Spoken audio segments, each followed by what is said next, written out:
सिद्धेभ्यः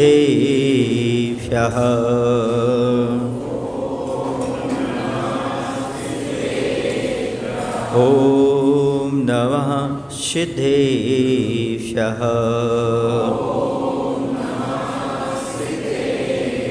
ॐ नमः सिद्धेभ्यः कौनमुक्कारम् अर्हन्ताडं तहेव सिद्धाडम् आर्यवज्झायाडं लोयं ये सौसाहुणं लोयं ये सौसाहुणं। बोलिए अहिंसा परमो धर्म की। देवादिदेव श्री शंभवनाथ भगवान की, आचार्य कुंद महाराज की, आचार्य गुरुदेव भगवान श्री विद्यासागर जी महाराज की।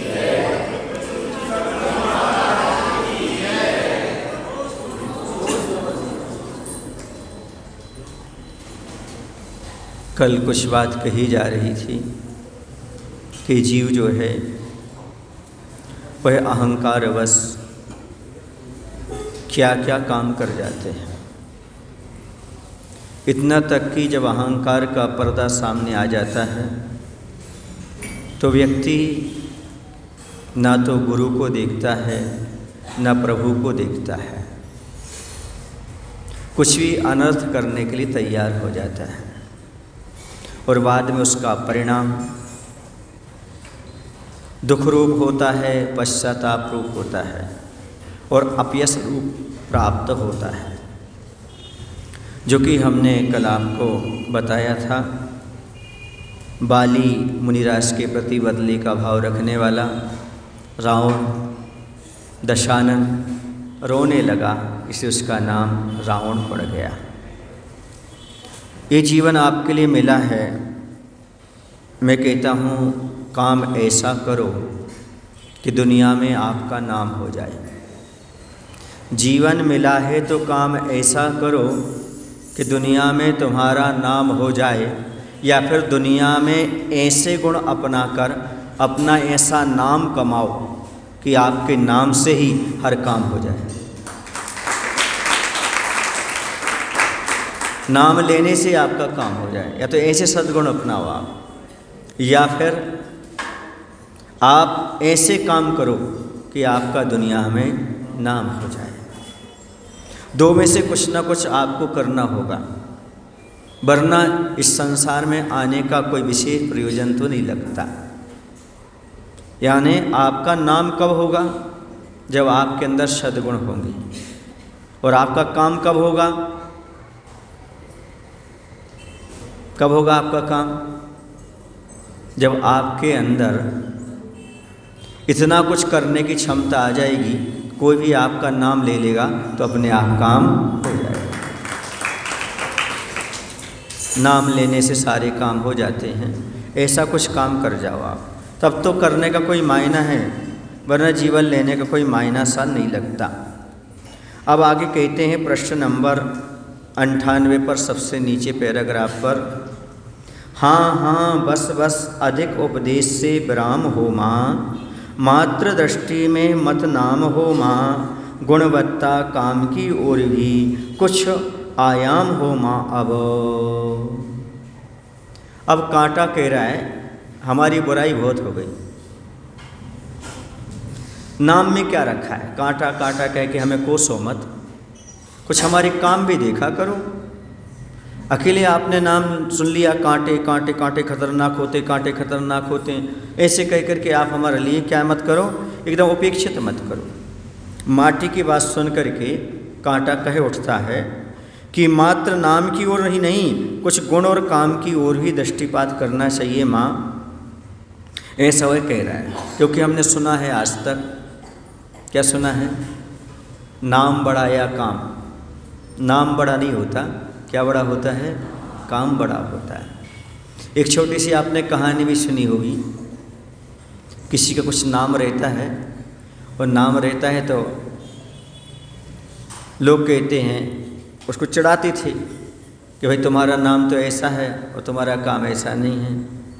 तुम्हारा नाम है नयना मतलब मृग नहीं, और मृग जैसी आंखें हैं नहीं तुम्हारी। तो उसने कहा अपने परिजन से कि आपने ऐसा नाम क्यों रखा मेरा, मृगनग्नि नाम नहीं रखना था मेरा, मेरी आंखें कैसी नहीं, मृग जैसी सुंदर नहीं है। तो उन्होंने कहा कोई बात नहीं, आप एक काम करो, जिनने आपका नाम रखा है उनके पास जाओ। बोले कौन है वो? गुरु हैं। बोले कहाँ है? बोले यहाँ से कोसों दूर है। वो पैदल चलने को तैयार हो और रास्ते में गई तो एक बहुत गरीब हालत में एक व्यक्ति था जिसको खाने तक की व्यवस्था नहीं थी। उससे पूछा तुम्हारा क्या नाम है? उसने कहा मेरा नाम है करोरीमल। क्या नाम है? करोरीमल नाम है। फिर आपके पास कोई पैसे? बोले धन दौलत कुछ भी नहीं, हम रोज़ कमाते रोज़ खाते। और आगे बढ़ गई, आगे बढ़ी तो उसने देखा एक सज्जन थे जिनकी दोनों आंखें ही नहीं थी। उनसे पूछा भाई तुम्हारा क्या नाम है? बोले नयन सुख। क्या नाम है? नयन सुख नाम है। और आगे बढ़ती गई और आगे बढ़ती गई, और लोगों से पूछा उसने। एक आदमी अपनी पत्नी को खूब पीट रहा था गुस्से में। क्या कर रहा था? बहुत गुस्से में। उससे पूछा तुम्हारा क्या नाम है? बोले मेरा नाम है शांतिलाल। क्या नाम है? शांतिलाल। ऐसे बहुत सारे प्रसंग उसको मिले। और जब गुरु के पास पहुंची उसने प्रणाम किया। उसने कहा गुरुजी, मैं तो आपसे कुछ पूछने आई थी, लेकिन आपने रास्ते में सारे प्रश्नों के उत्तर दे दिए, सारी शिकायत समाप्त हो गई। नाम बड़ा नहीं होता, बड़ा तो आदमी का काम होता है। क्यों?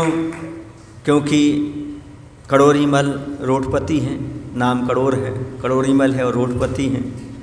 नाम है नयन सुख और आंखों से अंधे हैं। नाम है शांति प्रसाद, शांतिलाल, लेकिन ज्वाला प्रसाद रखे हैं। नाम से कुछ नहीं होता। तो यहाँ पर नाम बड़ा नहीं होता, आदमी का काम बड़ा होता है। बस याद रखो, आपका नाम कुछ भी मिला हो, बस उस नाम को बदनाम ना होने दो। ऐसे काम करो, बस आपका जीवन अच्छा हो। इसलिए नाम के पीछे कम पड़ा करो, काम के पीछे ज़्यादा पड़ा करो। जैसे भी काम करोगे वैसा अपना नाम होता चला जाएगा।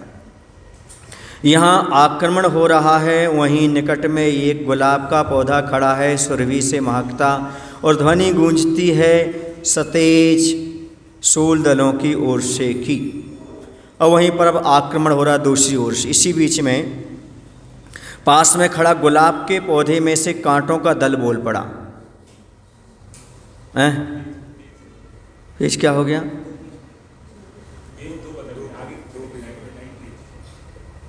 नहीं, मैं 99 पे चल रहा हूँ।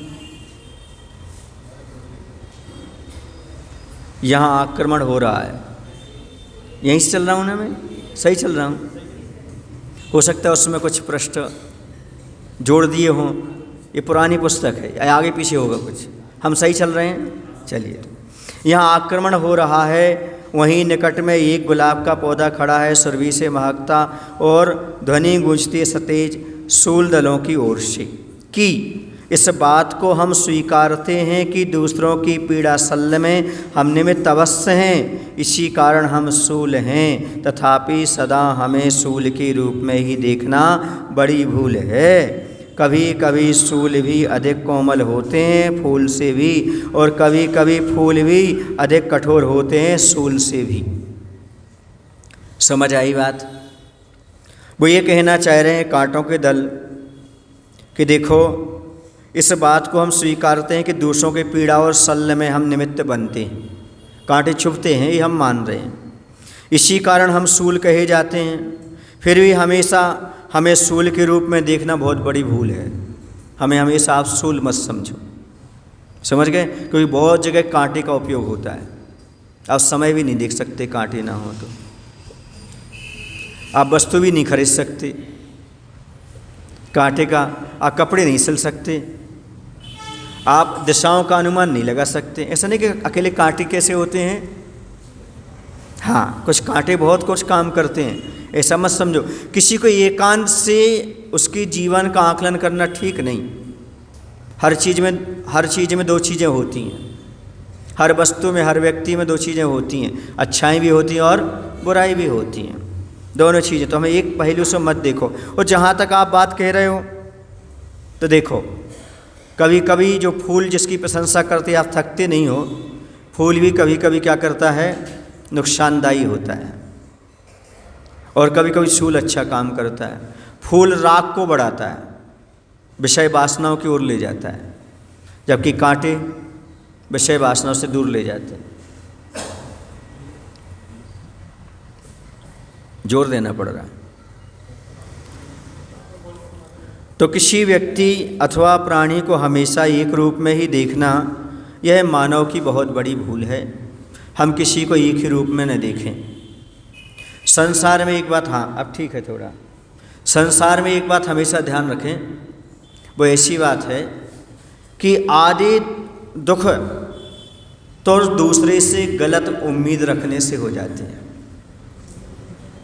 हम उस व्यक्ति से गलत उम्मीद रख देते, वो हमें ऐसा करेगा ऐसा करेगा। ये सामने वाले ने धोखा नहीं दिया आपको, आपने उम्मीद गलत रख दी उससे।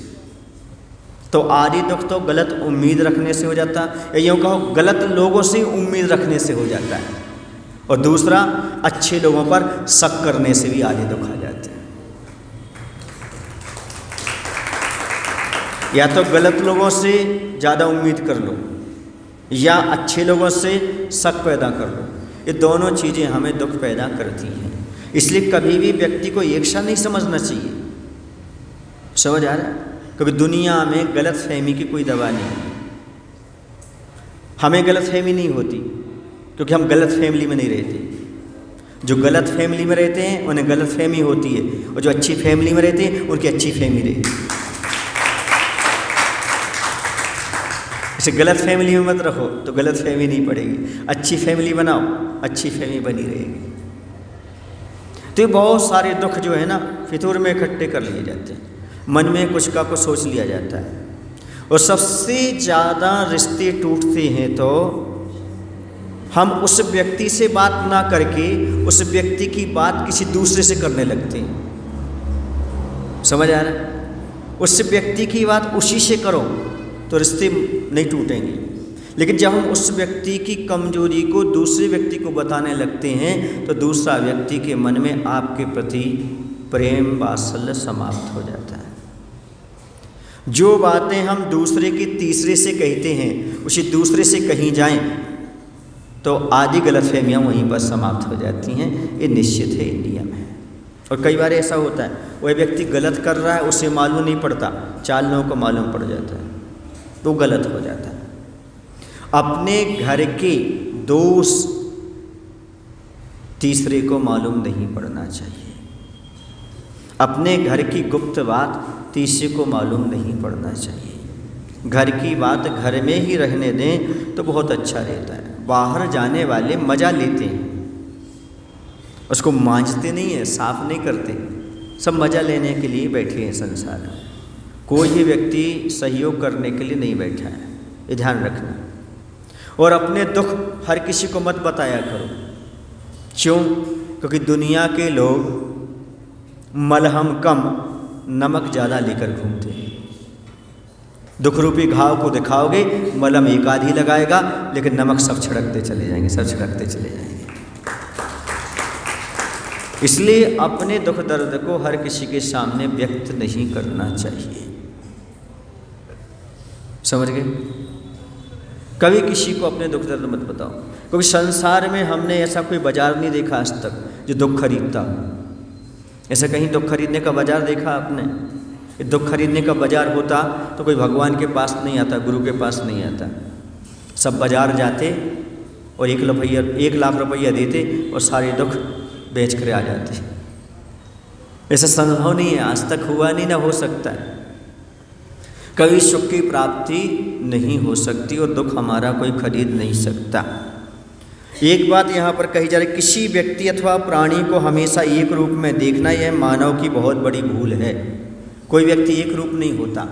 कषाय के उदय में कुछ और रूप हो जाता है और कषाय की मंदता में कुछ और रूप हो जाता है। आज उसके अंदर कर्म का उदय है, निमित्त पा करके कर्म उसको उदीड़ित हो गए, तो उसके भाव अलग हो गए। कल वो शांत हो सकता है।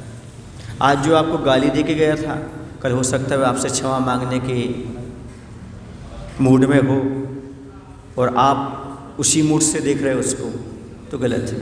हमेशा व्यक्ति को एक तरह से नहीं देखना चाहिए, क्यों कषायों का बदलाव होता है, कर्मों का उदय बदलता है, तो आदमी के परिणाम भी बदलते रहते हैं। समझ आ रहा है? नीतिकारों ने लिखा है, बहते हुए पानी में आप दोबारा पैर नहीं डाल सकते। उसी पानी में यदि पानी बह रहा है तो आपने यहाँ पैर डाला पानी में, अब वो पानी तो निकल गया, अब दोबारा तुम डालोगे तो वो पानी नहीं बचेगा, दूसरा हो जाएगा। इसी प्रकार से अभी जो व्यक्ति के भाव हैं, उस प्राणी के जो भाव हैं, दूसरे क्षण वही भाव रहें, ये कह नहीं सकते। जैसे पानी बदलता है वैसे प्राणी भी बदलता चला जाता है, इसलिए तत्क्षण बदलने की भावना हो जाती है। ये किसी संत का उदाहरण मिलता है, शुरुआत में बहुत अच्छा था। एक संत का उदाहरण मिलता है। उस संत का उदाहरण क्या मिलता है? एक संत थे और उनके लिए एक व्यक्ति ने बहुत बुरा भला कहा, गालियाँ दी।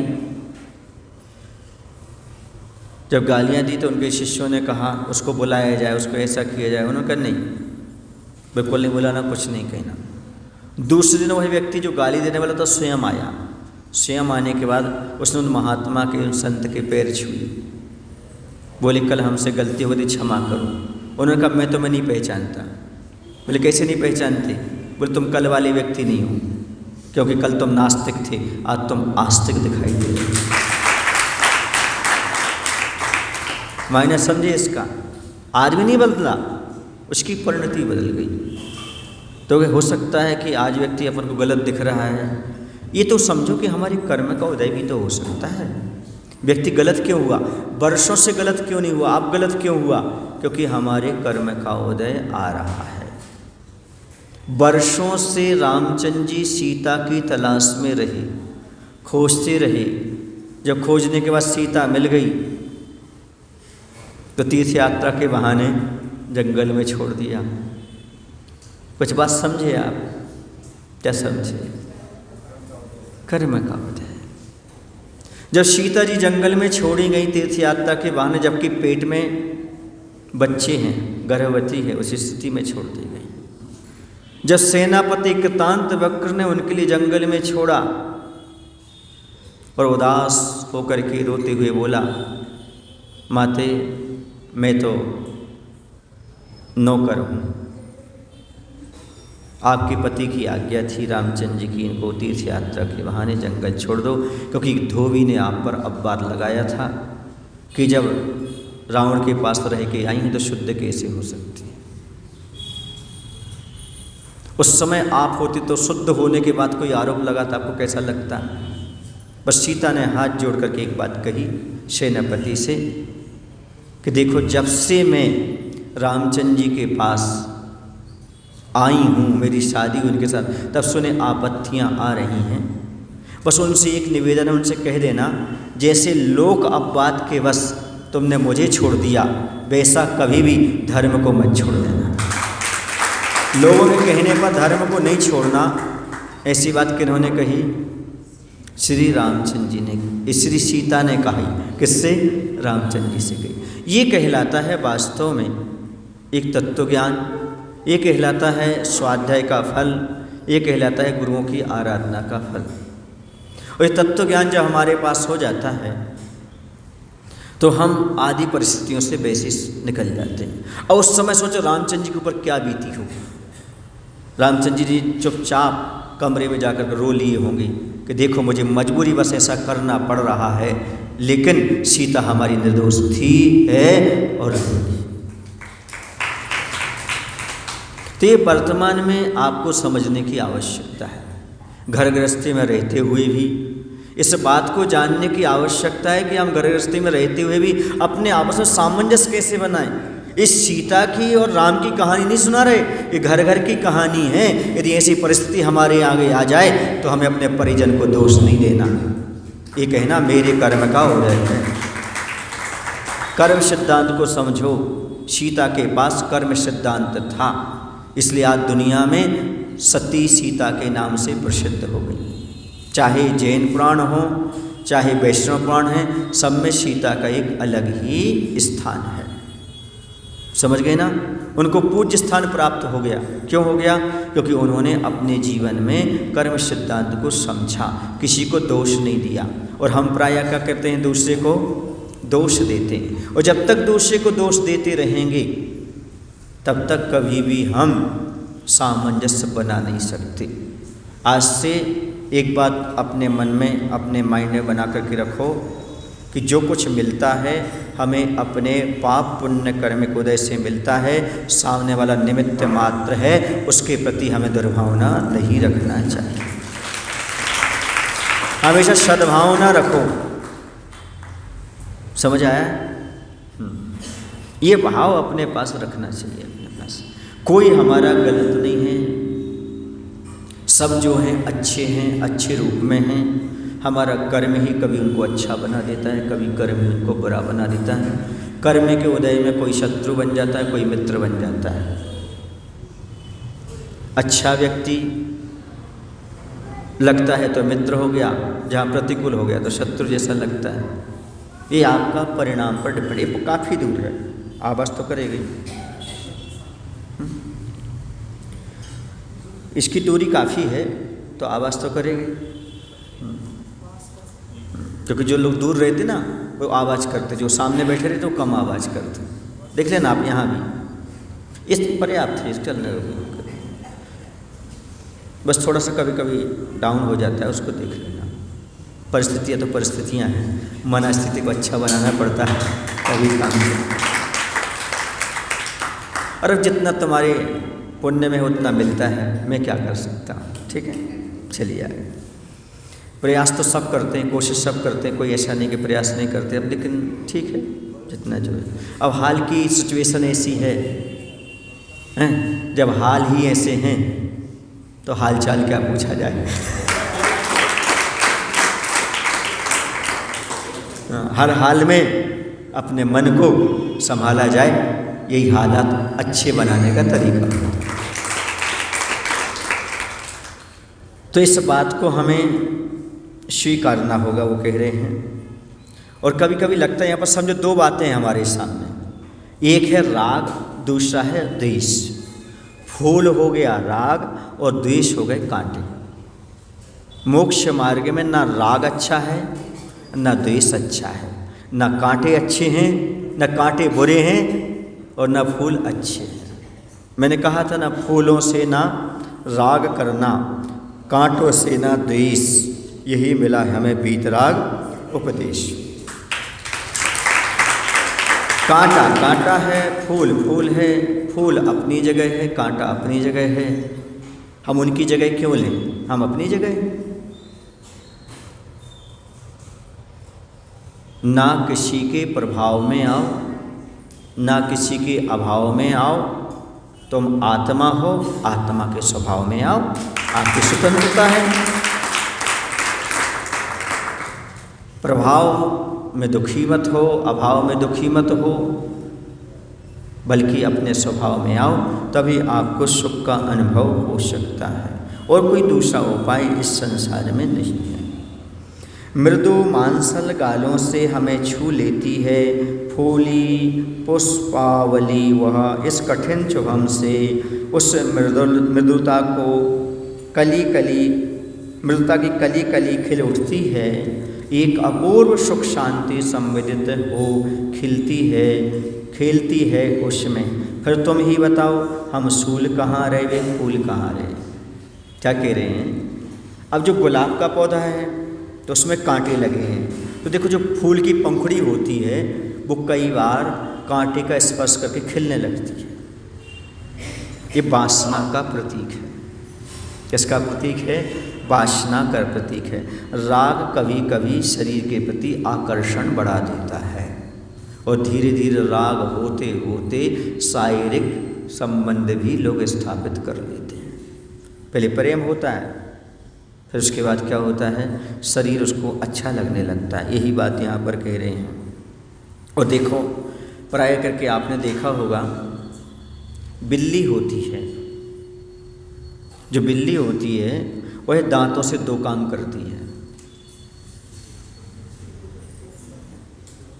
एक तो काम वो ये करती है कि चूहे को पकड़ती है, दूसरा काम करती अपने बच्चे को भी एक स्थान से दूसरे स्थान ले जा सकती है। लेकिन दांतों में पकड़े हुई सिचुएशन में बहुत अंतर है। चूहे को पकड़ने का उद्देश्य क्रूरता है और बच्चे को, स्वयं के बच्चे को पकड़े हैं तो प्रेम है। इसलिए एक ही स्थिति को देख करके दोनों में अनुमान एक सा नहीं लगाया जा सकता। एक में प्रेम है, एक में क्रूरता है। इसलिए परिस्थिति देख करके किसी का आकलन नहीं करना चाहिए। एक प्रसंग आता है, उस पर मैंने लिखा थोड़ा सा, वेद ना देखो वेद ना देखो। वेद मतलब स्त्री है, पुरुष है, ये वेद मत देखो उसके अंदर वेदना क्या है ये देखो। क्योंकि वेद का अर्थ ज्ञान भी होता है। सामने वाले की वेदना देखो, वर्तमान की वेद मत देखो किस वेद वाला है। तुम्हारे परिणाम निर्मल और पवित्र हैं तो वेद कुछ नहीं बिगाड़ सकता आपका। एक गुरुकुल के शिष्यों का उदाहरण मिलता है। गुरुकुल के शिष्य थे, वो ब्रह्मचर्य का पालन करने वाले थे। गुरु ने उनको ब्रह्मचर्य पालन की शिक्षा दी। वे दोनों के दोनों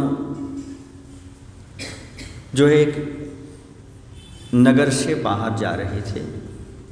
वहीं एक नदी पड़ती थी नगर के बाहर। एक महिला वहीं नदी किनारे से चल करके आ रही थी। उन्होंने सोचा ये लोग ब्रह्मचारी शिष्य आ रहे हैं, हम थोड़े और किनारे से चलें। संकीर्ण रास्ता होने से अब और किनारे चल रही तो मिट्टी फिसल गई। मिट्टी फिसल गई तो जो महिला थी वह पानी में गिर गई। उसको तैरना नहीं आता था, उसने चिल्लाया बचाओ बचाओ। अभी दोनों ब्रह्मचारी थे, स्त्री को कैसे स्पर्श करें। एक शिष्य कूद गया और कूद करके उसको बचा करके ले आया। उसने व्यवस्थित उसको भेज दिया। अब दूसरा कहता है शिष्य, हम गुरुजी से कहेंगे कि तुमने स्त्री को छुआ है। क्या किया है? हाँ, तुम्हारे लिए पाप लग गया, तुम्हें दंड दिलाएंगे। उसको लेकर के गए। उसने हाथ जोड़ करके कहा, गुरुजी ये कुछ कहें उससे पहले मैं कह देता हूँ। ऐसी ऐसी सिचुएशन बन गई थी, तो उसमें इंग्लिश तो नहीं आती होगी, ऐसी परिस्थिति बन गई थी। तो मैंने क्या किया, उस स्त्री को उठा करके रखा। तो गुरु ने एक ही बात कही दूसरे शिष्य से, वेद ना देखो वेद ना देखो।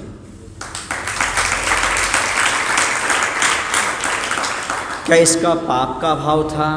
इसने दृष्टि बिगाड़ी थी क्या? रिश्तों की पवित्रता का नाम ब्रह्मचर्य हुआ करता है। तुम्हारी दृष्टि क्या थी? स्पर्श करने का भाव क्या था? कुछ समझने का प्रयास करो। समझ आ रहा आपको? क्योंकि आजकल आदमी सामने वाले की कुछ भी चीज़ को देख करके जो अपने मन की विडम्बना बेकार प्रस्तुत करते हैं, उसे समझने की आवश्यकता है। हम समझें आखिरकार किस परिस्थिति में कौन सा कदम उठाया गया, कैसा हुआ, पूर्वापर विचार करके चलेंगे तो हम समीचीन दृष्टि बना पाएंगे और जो यहाँ पर बात कही जा रही है उसको हम समझ पाएंगे। वो तो ऐसा हो गया, बिल्ली अपने बच्चे को ले जा रही हो और आप कहो अरे अरे ये मार डालेगी मार डालेगी। चूहा लेके नहीं जा रही हो, किसको लेकर जा रही है? यह बात भी हमें समझने की आवश्यकता है।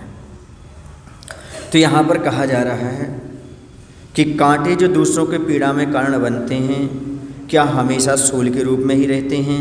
कभी कभी वे फूल से भी अधिक कोमल होते हैं। तभी तो कोमल फूल की कली भी कांटों का स्पर्श पाकर के खुल खिल उठती है। तब हम सदा सूल कहाँ रहे? वो कह रहे हमेशा कैसे रहे हमेशा, और वो हमेशा फूल कैसे रहे? और वो क्या करते हैं? उस वासना की कीड़ा ने हम पर आक्रमण किया है, हमारी उपासना को बड़ी पीड़ा पहुँचाई है, फिर भी क्या हुआ, फूल सूल नहीं है, लगता है कि दृष्टि में कहीं धूल पड़ी है। ये कांटे कह रहे हैं कि देखो उसने तो हमारे अंदर फूल की पंखुड़ियों ने हमें स्पर्श करके वासना जगाने का प्रयास किया। क्या प्रयास किया? हाँ, तो कह रहे हैं वे फूल जो सदा हमें अपने सील से च्युत करते हैं, विषय वासनाओं में फंसाते हैं, रागी बनाने का प्रयास करते हैं, क्या वे सूल समान दुखकारी नहीं है? जिन्हें आप ऐसा कह रहे हो वे दुखकारी ही हैं, ऐसा मान के चलो। और हम कांटे चुभते हैं पर कभी किसी के ऊपर आक्रमण नहीं करते, विषय वासनाओं का डेरा नहीं डालते। कहने का तात्पर्य ये है, जितना राग आदमी को दुख देता है उतना द्वेष दुख नहीं देता। समझ आ रहा है? लेकिन व्यक्ति द्वेष को बुरा मानता है और राग को अच्छा मानता है। लेकिन दोनों एक सिक्के की पहलू हैं, चाहे राग हो चाहे द्वेष हो। बोले महाराज हम किसी से द्वेष नहीं रखते, किसी से राग तो रखते हो? हाँ, तो दूसरे से अपने आप द्वेष हो जाता है। जहाँ राग है वहाँ द्वेष रहेगा, जहाँ द्वेष है वहाँ पर राग रहेगा ही रहेगा। ये नियम है, प्रकृति का नियम है। कहीं धूप है तो कहीं छाँव है तो धूप है, कहीं राग है तो कहीं द्वेष है, कहीं द्वेष है तो कहीं राग। एक साथ दोनों रहते हैं, एक कोई नहीं रह सकता, सिक्का अकेला नहीं रह सकता, दोनों पहलुओं के साथ रहता है। ऐसे ही राग रहेगा तो द्वेष रहेगा ही रहेगा, ये निश्चित है। और आगे कहते हैं और स्पष्ट कर देते हैं, हमें अपने शील स्वभाव से, और कह रहे क्या धूल पड़ी है तुम्हारी आंखों पर, क्या दिख नहीं रहा? क्या स्पष्ट समझ में आ रहा है? कह रहे हमें अपने शील स्वभाव से च्युत करने का प्रयास करती है ललित लताएं, ये हमसे आ लिपटती हैं, खुलकर आलिंगित होती हैं, तथापि हम सूलों की सील छवि विगलित विचलित नहीं होती। नोकदार हमारे मुख पर आकर अपने राग पराग डालती हैं, तथापि रागी नहीं बना पाती हमें, हम पर दाग नहीं लगा पाती वहाँ। कई बार ऐसा होता है, पंखुड़ियाँ क्या होती हैं, उस कांटे पर लिपट जाती हैं, कांटे के साथ घूमती हैं, तो कांटा अपने आप में कह रहा है कि देखो वो हमारे लिए बेकार भावना पैदा कराती, पर हम बेकार पैदा नहीं करते हैं। हमारे ऊपर कोई दाग नहीं लगा पाए आज तक कभी नहीं सुना हुआ कांटे ने फूल को चूसा है कभी नहीं, या उससे प्रभावित हुआ है, कभी नहीं हुआ। आशातीत इस नासा तक अपनी सुरभि सुगंध प्रेषित करती रहती, पर क्या इस नासा में वह कहाँ आस जगा पाती हैं? बार बार हमारी नाक में अपनी खुशबू भेजती रहती हैं, कभी ना कभी तो प्रभावित हों, कभी तो प्रभावित, लेकिन हमारे कभी प्रभाव नहीं पड़ा उनका। विस्मित लोचन वाली, सस्मित अधरों वाली वह, इन लोचनों तक कुछ मादकता कुछ स्वादकता सरपट सरकाती रहती हैं, हाव भाव भंगों में नाचती रहती हैं, हमारे सम्मुख सदा शलील। वहाँ पर कह रहे हैं विस्मित लोचन वाली, मतलब कटाक्ष, जो स्त्रियाँ कटाक्ष करती हैं, ऐसे देखती हैं कि आप अपने आप उनसे प्रभावित हो जाओ। सस्मित अधरों से, यानी अधरों पर मुस्कान लिए हुए, नेत्रों में चंचलता है और अधरों पर मुस्कान है ऐसे, और किसी कुछ मादकता भी है, प्रेम की उसमें गंध आ रही है। इस प्रकार सरपट माने लगातार सरकने वाली, इस प्रकार से होता है उनके पास। तो कह रहे वो हाव भाव के द्वारा नाचती रहती हैं, अर्थात हमारे सम्मुख सदा शलील, इस प्रकार से वह बनी रहती हैं। ऐसा लगता है उनके नेत्रों से, उनके अधरों से, जैसे वो हमारे लिए सीधा का सीधा आत्मसात करना चाहती हूँ, अर्थात हमें प्रभावित करना चाहती हूँ। प्राय यही देखा गया है कि ललाम चाम वाले बाम चाल वाले होते हैं। ललाम माने सुंदर, चाम माने शरीर, सुंदर शरीर वाले, बाम चाल माने प्रतिकूल तिरछे चलने वाले होते हैं। उनका आचरण शुद्ध हो, ये कोई नियम नहीं होता। इसे प्राय शब्द डाला, सब नहीं होते प्राय। बाहर से कुछ विमल कोमल रोम वाले होते हैं और भीतर से कुछ समल कठोर कोम वाले होते हैं। क्या कह रहे, सुन लो, बहुत अच्छी बात कही। प्राय देखा जाता है कि जो सुंदर मनोहारी काया को धारण करने वाले होते हैं वो बाहर से भले ही कोमल दिखते हैं किंतु भीतर से मायाचारी, क्रूरता, छल कपट रूप परिणाम से भरे होते हैं। मुख से तो मीठा बोलते हैं किंतु भीतर विष घुला रहता है उनमें और संसार में। इसलिए तो कई लोग ठगाए जाते हैं। देखने में सुंदर रहते हैं और सुंदर, हमने कल कहा था, रूप और रुपया को देख करके नीयत खराब हो जाती। तो ये मत समझना कि सुंदर चेहरे वाले हैं तो इनका चरित्र भी सुंदर ही होगा। प्राय करके जितने सुंदर होते हैं वे खूबसूरती की अहंकार में लुट जाते हैं, दूसरों को लूटने का काम करते हैं। प्राय सुंदर चाम वाले ऐसा काम करते रहते हैं, क्योंकि सुंदरता है, सुंदरता की कीमत होती है तो आदमी पैसा फेंकता है, अपनी काम वासना की पूर्ति करता है। तो ये मत समझो, और ये मत समझो कि जो काले हैं वो बुरे ही होते हैं। काले हैं तो क्या हुआ, पिछी कमंडल वाले तो हैं। तो ये मत समझना आप, समझ में आया ना, कि काली लोग बुरे ही होते हैं और गोरे लोग अच्छे ही होते हैं। ऐसा कभी नहीं सोचना आप जीवन में, समझ में आया ना। कई बार ऐसा होता है कि काले लोग सच्चरित्रवान होते हैं और कई बार ज़्यादा सुंदर दिखने वाले चरित्रवान हो, ये कोई नियम नहीं होता। इसे प्राय शब्द डाला, प्राय करके ऐसा होता है। काले रंग वाले चरित्रहीन हों ऐसा नहीं कह सकते, और सुंदर तन वाले चरित्रवान हों ऐसा नहीं कह सकते हम। इसलिए किसी के रूप को देखकर उसके स्वरूप का आकलन नहीं किया जा सकता है। कुछ तन से सुंदर होते हैं, कुछ मन से सुंदर होते हैं। गुरु विद्यासागर दोनों से सुंदर हैं, तन से सुंदर, मन से सुंदर, वह सुंदरता की मूरत हैं। समझ में आ रहा? तो हर आदमी एक सा नहीं होता, ये कह रहे हैं। इससे सुंदरता की मूरत बनना चाहते हो तो अपनी कीरत को सुधारो। जिनका आचरण सुंदर होता है उनका शरीर भले सुंदर ना हो, वो सुंदरता की मूरत बन जाते हैं। क्योंकि सरलता और सहजता ये दो बहुत महत्वपूर्ण गुण हैं, और नारियों को ये अपने जीवन में अपना लेना चाहिए। क्योंकि नारी बहुत सुंदर दिखना चाहती है, दूसरे को आकर्षित करना चाहती है, क्योंकि उसका काम ही ये है कि जिनसे शादी हुई है ऐसे अपने पति को आकर्षित करना, और काम भी ये होना ही चाहिए ताकि वो कहीं आकर्षित ना हो जाए। तो इसके लिए क्या करना, कहते हैं सुंदरता से भी ज़्यादा आकर्षक यदि कोई होती है तो आपकी सहजता और सरलता हुआ करती है। सरलता और सहजता अपने जीवन में अपनाओगे, भले आप सुंदर नहीं हो तो भी आप बहुत सारे लोगों को अट्रैक्ट कर सकते हो। आप बहुत सुंदर बन सकते हो, बहुत आकर्षण के केंद्र बन सकते हो। बस आपने सहजता और सहलता होना चाहिए। आकर्षण का केंद्र अकेला वासना की दृष्टि से नहीं, बल्कि लोग आपको पसंद करें, और आपको पसंद कब करेंगे, जब आपके पास सरलता और सहजता होगी। जितने सहज और सरल होंगे आप, उतने सबके प्रिय होंगे, सब आपको पसंद करेगा। मात्र चाम से सुंदर होना बहुत बड़ी बात नहीं है, शरीर से सुंदर होना बहुत बड़ी चीज़ नहीं है। समझ आ रहा है? एक व्यक्ति था, वह हमेशा अहंकार करता था, मैं कितना सुंदर हूँ, आई एम ब्यूटीफुल, मैं कितना सुंदर मूर्ख हूँ।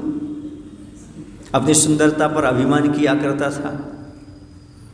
मैं सुंदरता की आलोचना नहीं कर रहा हूँ, सुंदरता पर जो अभिमान करते हैं उनकी आलोचना कर रहा हूँ। क्योंकि सुंदरता तो एक पुण्य प्रकृति है, सौभाग्य नाम करके उन्होंने कह लो, आपने पहले भाव में कुछ अच्छा किया था इसलिए आपको आज का शरीर सुंदर प्राप्त हुआ है। और मैं तो कहता हूँ ऐसा पुण्य करो, अगले भाव में आपका जन्म के अतिशय में ही सुंदरता आ जाए। मतलब तीर्थंकर का जन्म का अतिशय होता है, सुंदरतन प्राप्त हो जाए। तो वह अभिमान करता था। उसने एक काले व्यक्ति से कहा, क्या कहा, अरे तुम्हारा शरीर देखो कितना काला है, मैंने कितना खूबसूरत हूँ, तू बस सूरत है। वो सुनते सुनते उसको बहुत दिन हो गए। उसने एक दिन कहा, सुनो, यदि तुम्हारे शरीर की खूबसूरती मेरे शरीर में इतनी सी भी आ जाए तो कोढ़ रोग कहलाएगा। क्या कहलाएगा? कोढ़ रोग, सफ़ेद दाग निकल आएंगे। लेकिन यदि मेरी बदसूरती तेरे सुंदर चेहरे पहुंच जाए, तिल बन करके तेरी सुंदरता बढ़ाए।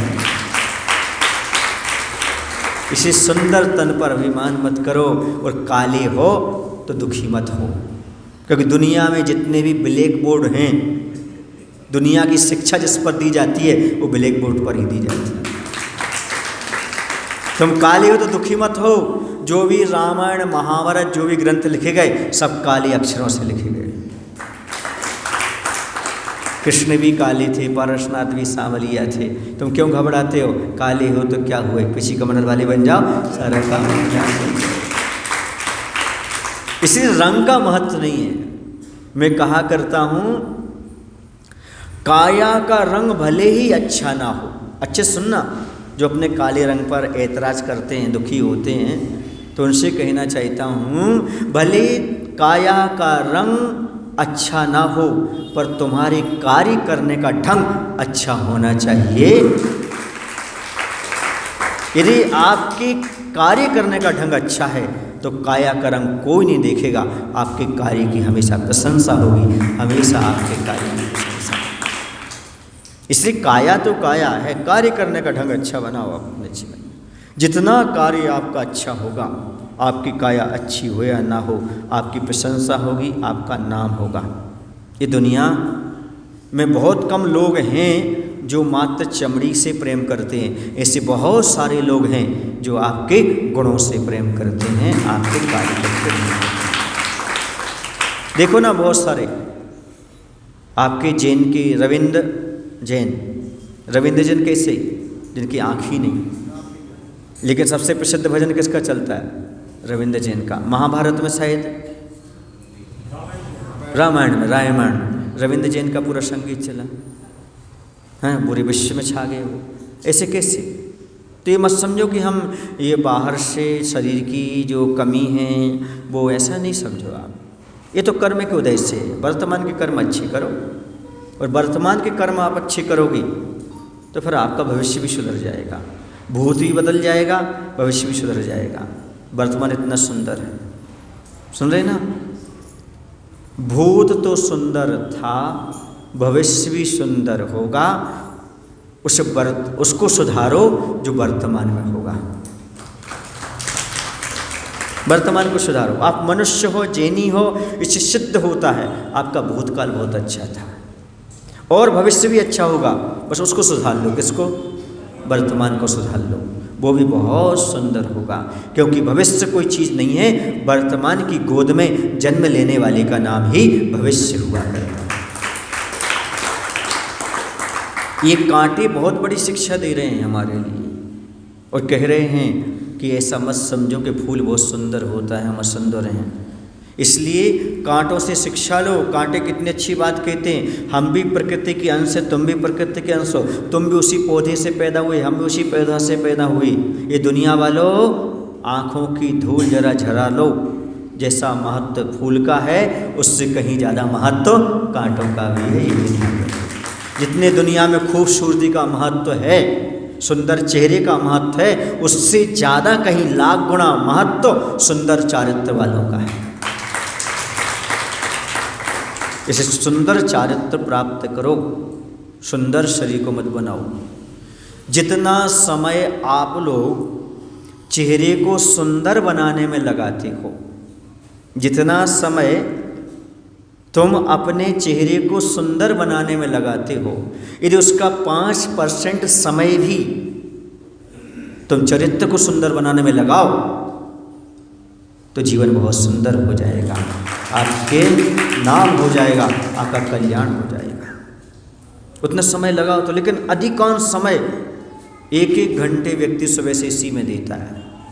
किसमें? चेहरे को चमकाने में, बालों को संभालने में, बालों को सगाने में, क्या क्या नहीं करता वो।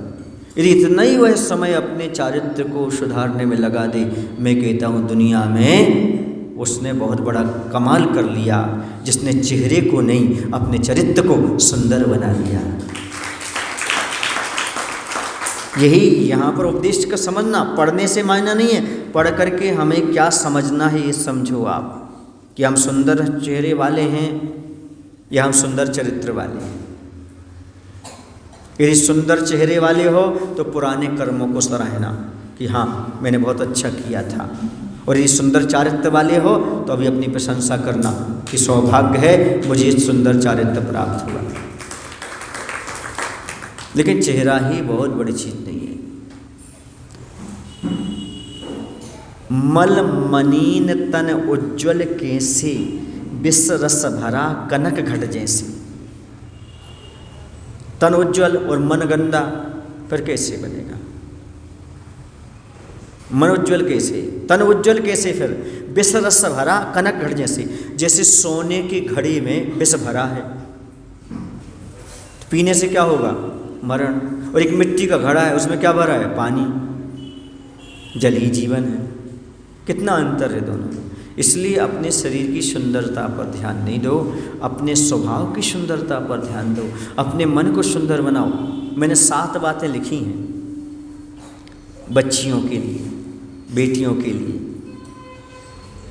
वो पहली बात ये दी उन्हें शायद कि अपने चेहरे को नहीं, चरित्र को सुंदर बनाओ।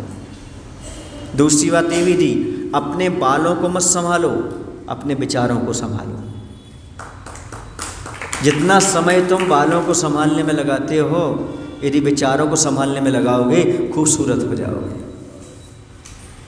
कपड़े को मत बदलो, अपने कर्मों को बदलो। दिन में 3 बार कपड़े बदलने वालों से कह रहे हैं कि बार बार सुंदर सुंदर कपड़ों को मत बदलो, कर्मों को बदलो। मॉडर्न मत बनो, मंगल बनो, क्योंकि बेटियां मंगल का प्रतीक होती हैं। सुंदर मत बनो, मैना सुंदरी बनो। समझ आ रहा है? ऐसे कुछ हमने बच्चियों को सूत्र दिए हैं कि कम से कम ऐसा रहो कि ऐसा काम करो जिससे आपके कुल का, खानदान का नाम रोशन हो सके। आधुनिक मत बनो, धार्मिक बनो। धार्मिक बनने का आप प्रयास करो, तभी आपका उद्धार होगा। तो मुख्य बात चल रही थी, बालों को नहीं, विचारों को संभालो। शरीर को सुंदर नहीं, स्वभाव को सुंदर बनाने का प्रयास करो। इसके बारे में आज कोई सोचता ही नहीं। और एक बात और कही, विश्व सुंदरी की होड़ मत करो, मैना सुंदरी बनने की बात करो। आज हर नारी विश्व सुंदरी बनना चाहती है। भारत में अनेकों विश्व सुंदरी तो पैदा हो गई, पर मैना सुंदरी द्वारा पैदा हुई क्या? क्यों नहीं? क्योंकि माता पिता इसके बारे में ध्यान बहुत कम देते हैं। गर्भ के संस्कार से प्रभाव पड़ता है। कौन संस्कार से? गर्भावस्था में संस्कार पड़ते हैं। अब यदि गर्भवती महिला नाखून पर लिपस्टिक लगाएगी तो बच्चे पर क्या संस्कार पड़ेंगे? गर्भवती महिला बाल खोल करके घूमेगी, बच्चों पर क्या प्रभाव पड़ेगी? गर्भवती महिला जो है ना शास्त्र पढ़ेगी, ना स्वाध्याय करेगी, ना माला फेरेगी, क्या प्रभाव पड़ेगा? होटल का भोजन खाएगी तो क्या प्रभाव पड़ेगा? सोचो, विचार करो। अभी बहुत सारे यहाँ पर ऐसी महिलाएं हैं, आप चाहो तो वो संस्कार भी कर सकते हो। अभी समझ गए ना? अपने पास उपलब्ध लोग भी हैं जो कर सकते हैं, और बहुत अच्छी विधि से आगम के अनुसार जो बताया गया है उसके अनुसार करने वाले भी अपने पास अभी 2 लोग उपलब्ध हैं महिला समाज में, तो आपको करवा सकते हो, आप कर सकते हैं। चाहें तो बहनों के द्वारा आप अभी कर सकते हो। उनको विधि हम बता देंगे, कर वो देंगे। समझ में आए ना? और आगम के अनुसार विधि से बच्चों में संस्कार पड़ जाएंगे। ये संस्कार बहुत जरूरी हैं जो तीर्थंकरों के यहाँ होते थे। माता पिता क्या करते थे मालूम आपको? माँ के लिए हमेशा तत्व चर्चा में लगाई रहती थी वो देवियाँ। 56 कुमार, अष्टकुमार, ये क्या करती थी देवियाँ? वो माता को धर्म ध्यान में लगाए रहती थी, माता को आमोद प्रमोद में लगाए रहती थी। खुश रहो और धार्मिक बातें करो, तत्व ज्ञान करो, चर्चा करो, ऐसे लगा करके रखती थी। ये है गर्भ के समय संस्कार की पद्धति। और आज यदि आप वासना में जाओगे संक्लेश करोगे, दुखी होगे, बच्चों पर कैसे संस्कार पड़ेंगे? सोचो, विचार करो, इस बारे में भी ध्यान देने की आवश्यकता है। बोले महावीर भगवान की, आचार्य गुरु विद्यासागर जी महाराज की। हे प्रभु, हम सभी को इतनी शक्ति, इतनी बुद्धि देने की कृपा करो ताकि हम काया से भले भी सुंदर ना हो, लेकिन हमारे कार्य करने का ढंग सुंदर हो। इसके साथ ही साथ हम अपने चेहरे पर इतना ध्यान ना देकर अपने चरित्र पर, अपने स्वभाव पर ध्यान देना शुरू कर दें।